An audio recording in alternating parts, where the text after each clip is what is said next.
সংঘটিত হৈছে এক নৃশংস হত্যাকাণ্ড। জোৱায়েকৰ হাতত প্ৰাণ গ'ল শহুৰেকৰ আৰু ৰদেৰে মূৰত প্ৰহাৰ কৰি শহুৰেকক হত্যা কৰে জোৱায়েক জামাল উদ্দিন নামৰ লোকজনে। ইতিমধ্যে শহুৰেকক হত্যা কৰাৰ পিছতে পলাতক অৱস্থাত আছে জামাল উদ্দিন নামৰ জোৱায়েকজন। আৰু চিৰাঙৰ বৰতালুৱাত সংঘটিত হৈছে এক নৃশংস হত্যাকাণ্ড।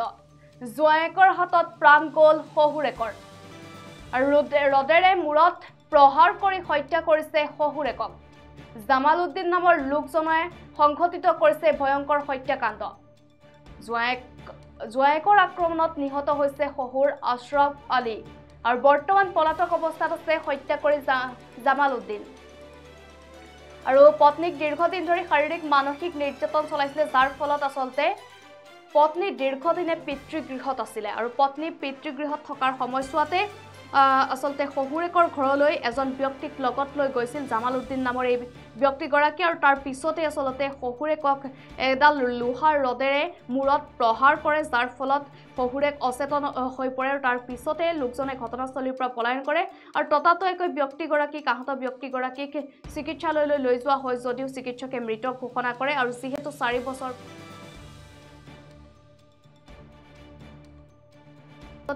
পত্নীক শাৰীৰিক আৰু মানসিক নিৰ্যাতন চলোৱাৰ অভিযোগ উত্থাপিত হৈছিলে, যাৰ ফলত আচলতে মহিলাগৰাকীয়ে স্বামী গৃহ এৰি আচলতে পিতৃগৃহত দীৰ্ঘদিন ধৰি আছিলে আৰু পিতৃগৃহত থকাৰ সময়ছোৱাতে জামাল উদ্দিন নামৰ এই লোকজনে পত্নীক নিবলৈ আহিছিলে। আচলতে তাৰ পিছতে শহুৰেকৰ সৈতে হয়তো হতাহতিত লিপ্ত হয় আৰু এজন ব্যক্তিক লগত লৈ আহিছিলে, যিহেতু তাৰ পিছতেই শহুৰেকক আচলতে এডাল লোহাৰ ৰদেৰে মূৰত প্ৰচণ্ড জোৰেৰে প্ৰহাৰ কৰে, যাৰ ফলত আচলতে ঘটনাস্থলীত ঢলি পৰে ব্যক্তিগৰাকী। তাৰ পিছতেই ঘটনাস্থলীৰ পৰা পলায়ন কৰে আচলতে অভিযুক্তই আৰু ইয়াৰ পিছতে স্থানীয় লোকৰ সহযোগত ব্যক্তিগৰাকীক ততাতৈয়াকৈ চিকিৎসালয়লৈ লৈ যোৱা হয়, কিন্তু চিকিৎসালয়লৈ লৈ যোৱা হয় যদিও চিকিৎসকে মৃত ঘোষণা কৰে আৰু বৰ্তমান পলাতক অৱস্থাত আছে অভিযুক্ত আৰু আৰক্ষী সমগ্ৰ ঘটনা সন্দৰ্ভত তদন্ত আৰম্ভ কৰিছে।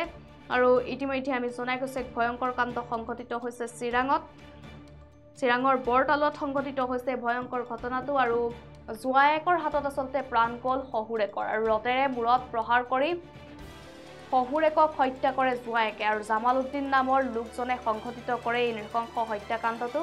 আৰু জোৱায়েকৰ আক্ৰমণত থিতাত আচলতে চিকিৎসালয়ত মৃত্যু হয় শহুৰ আশৰাফ আলী আৰু বৰ্তমান পলাতক অৱস্থাত আছে অভিযুক্ত।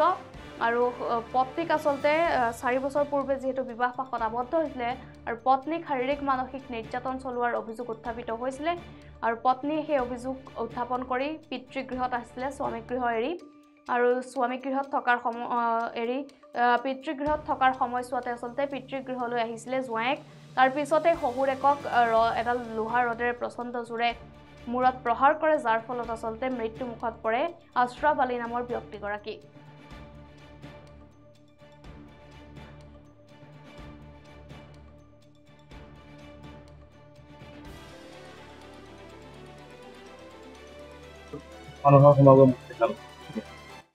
একচুৱেলি চাওক, যিটো ঘটনা যোৱাকালি হৈ গ'ল সেইটো ক'বলৈ গ'লে একদম মাৰাত্মক এটা ঘটনা হৈছে। তো এই ঘটনাত হোৱাতে খুব আঘাত লাগিছে যে যিহেতু মানুহজনৰ আপোনালোকৰ ঘৰটো চাইছে, ইমান দুখীয়া পৰিয়াল, তেওঁলোকৰ পৰিয়ালৰ মাজত কাম কৰা মানুহ এজনে সেই মুৰব্বী মানুহজন কাম কৰি গোটেই দিনটো কাম কৰি আনি দিন খোৱা মানুহ, তেওঁক মাৰাটো খুব ক'বলৈ হ'লে দুখজনক কথা যে চিলনী চৰে যেনেকৈ আহি আত্মাটো কাঢ়ি লৈ যায় তেনেকুৱা হ'ল। তো কালি যে সেই ল'ৰাজনে গোটেই দিনটো এই ৰাস্তা দি অহা যোৱা কৰিছে, সকলোৱে চাইছে, কিন্তু এনেকৈ কিন্তু একচুৱেলি ক'বলৈ গ'লে কি তেওঁলোকৰ শ্বশুৰ জোঁৱাইৰ কাজিয়া। তো কাজিয়াটো হ'ল কি আপোনাৰ জোঁৱাইটো হ'ল বিজনেছ যিটো ভাণ্ডাৰা বুলি কয়, সেই ভাণ্ডাৰা জোঁৱাইটো আৰু তেখেত হ'ল যিজন মাৰ্ডাৰ হ'ল তেওঁ হ'ল তেওঁৰ শ্বশুৰ হয়। নামটো হ'ল আশৰাফ আলী আৰু জোঁৱাইৰ নামটো মই ক'ব নোৱাৰোঁ, তো বিজনী বুলি মই গম পাওঁ, বিজনী ভাণ্ডাৰা বুলি। তো তেখেত বিজনী ভাণ্ডাৰা হয়। তো তেখেতে যিটো ঘটনাটো কৰিলে খুব দুখীয়া পৰিয়াল পাই পেলাই তেখেতক এনেকা ল'বলৈ বাধ্য হ'ল যে পিছফালৰ পৰা গাড়ী দি আহি পেলাই সেই চাইকেল চলাই অহা মানুহজনক ডাইৰেক্ট আপোনাৰ এংগেলেদি কোব মাৰি তেওঁৰ মূৰটো ফালি দিলে, তেওঁৰ পিছফালেও ফালিছে, হাতটো এনেকা হয়তো কৰিছিল হাতটো হয়তো কটা গৈছে। তো মানে আমি ভাবিব পৰা নাছিল যে এনেকৈ হ'ব বুলি। তো আজি চাওক এটা বস্তু, বটতলাত মেডেল পইণ্টত আহি এনেকৈ কৰি যোৱাটো বহুত দুৰ্ভাগ্যজনক এটা কথা হ'ল। তো কথাটো হ'ল আমি এইটোৱে আশাবাদী যে প্ৰশাসনক যিটো দায়িত্ব দিয়া হৈছে অলৰেডি, তেখেতক কেছ অলৰেডি FIR কৰা হৈছে।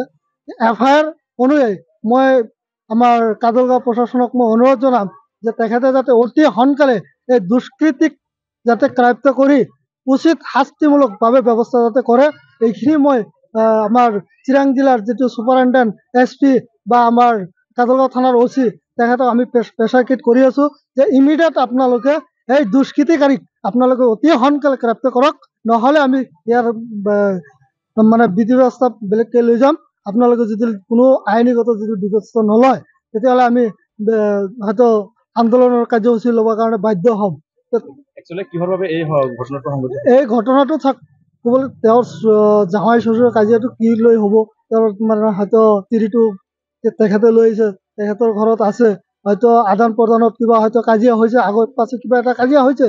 সেই কাজিয়াবিলাক আমি একো নাজানো, কিন্তু মাজত এটা কাজিয়া হৈছিল সেইটো ঘটনাটো জানো যে তেখেতৰ ঘৰত মানে সেই ছোৱালীটোক মাৰধৰ কৰিছিল। সেই মাৰধৰ কৰাৰ পিছতে তেখেতৰ বাপেকে সেই ছোৱালীটোক সেইটো ঘৰৰ পৰা আনি এইটো ঘৰত ৰখাটো মানে গম পাওঁ। তাৰপিছত তেখেতে আহিছিল, তেখেতে ল'বৰ কাৰণে, সেই মাইকীটোক ল'বৰ কাৰণে তেখেতে দিয়া নাই।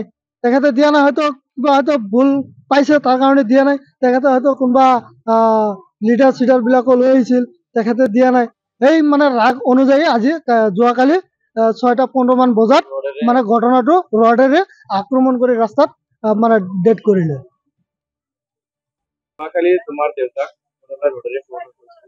ৰডেৰে কোবাইছিল, ৰাস্তাত পেলাই থৈ সি গুচি গ'ল। কোবাইছিল এইটো জামাল উদ্দিন, ঘৰ হ'ল বিজনী ভাণ্ডাৰা। কোবালে মানে মোৰ ভণ্টি এটা আছে সৰু, তাক বিয়া দিছিলোঁ তাত। আজি 6-7 বছৰ হ'ল। তাতে সংসাৰ নহয় আৰু কি, এনে অশান্তিৰ এটা লাগি থাকে।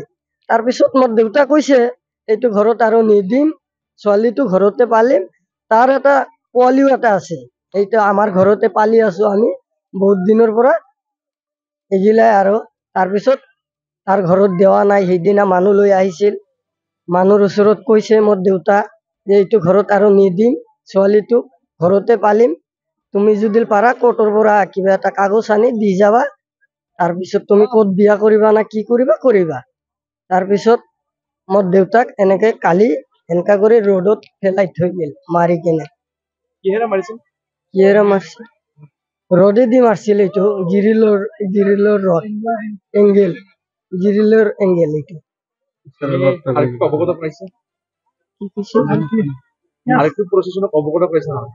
কৰছো আমি, কৰছো আমি।